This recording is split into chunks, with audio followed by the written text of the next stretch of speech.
เปิดการ์ดโปเกมอนเป็นแพ็คเซเว่นอีกแล้วนะครับเป็นแพ็คสายใยแห่งโชคชะตานะ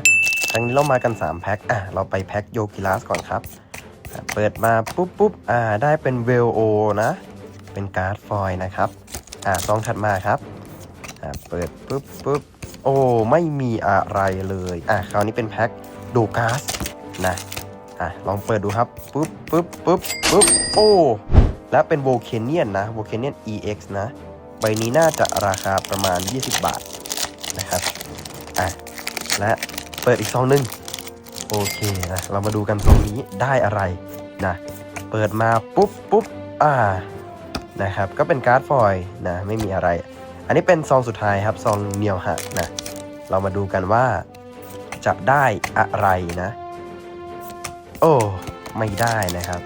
อันนี้ซองสุดท้ายละขอร้องวูลูซูปิก้าจูเปตตาโอ้เกลืออีกแล้วบ๊ายบายทุกคนเจอกัน